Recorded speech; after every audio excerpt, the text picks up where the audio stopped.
Tim, what are your takeaways from Robert Andjelic's interactive webinar? What main message did you glean from his presentation to hundreds of growers?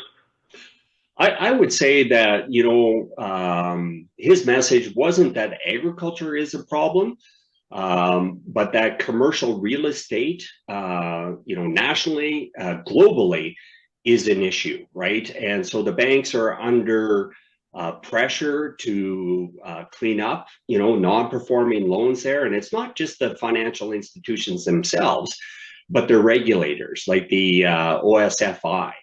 And so, really, I think the agricultural lenders are still, pretty receptive and pretty much business as usual. But Robert's warning is there's going to be a tsunami of implications because of what else is going on globally.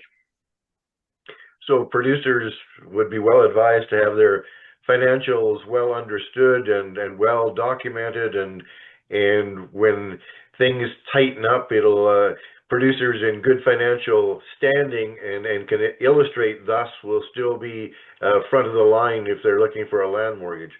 Yeah, that's exactly it. Like, and Robert, he kind of had, kind of three recommendations, to producers. It was, basically start with your accountant, not your banker. Make sure you understand all the ratios, all the information that your lender is going to want to see, and then communicate to them in their language. If you can speak their language, it's going to make them a lot easier to push or sell kind of your proposal kind of further up the line anyways.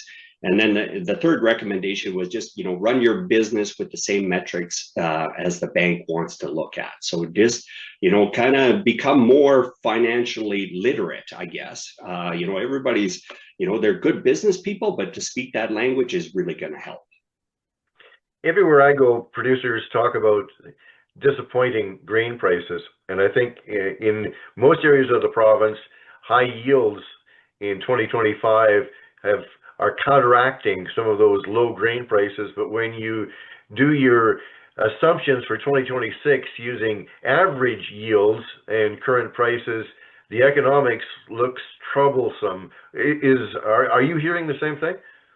Yeah, we're hearing the same thing, and we're also seeing it in our sales, right? Like, really good farmland is, trading the same price or a little bit higher, but everything else, and I'm not going to say that it's dropped, but people are more cautious, right? We have fewer people interested, and they're saying exactly what you just said, right? Like even crop insurance, this year, when you take a look at what you're guaranteed for, it's not black at the bottom line, right? Like it has been in the previous 4 or 5 years.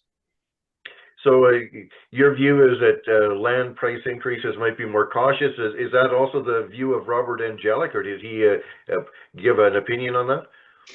He kind of avoided it. I do believe that he is bullish farmland values long term, right? He's bullish agriculture long term. He is predicting, that there's going to be a recession and potentially a really deep one, but that agriculture is really well positioned to kind of weather that. Everyone needs food, right? And land is an input to produce food. So I don't know if I've ever met anyone as bullish on farmland as Robert Andjelic anyway. So, but you're not quite that bullish, given current grain prices. You're quite a bit more cautious. I am quite a bit more cautious, and I think Robert is looking at it from a 20, 30, 40, 50-year perspective, whereas I'm looking at it from the next 12 months and my conversations with people. And emotions do come into play with the transactions that we're doing, right? And it isn't always about fundamentals. It's about kind of managing those emotions that go along with it. And I think there will be some fear, some concern kind of come to the table that will cause more listings and maybe less optimism by buyers anyway. So I am less optimistic about the short to medium term. Tim, thank you very much. Pleasure visiting with you. As always, thanks, Kevin.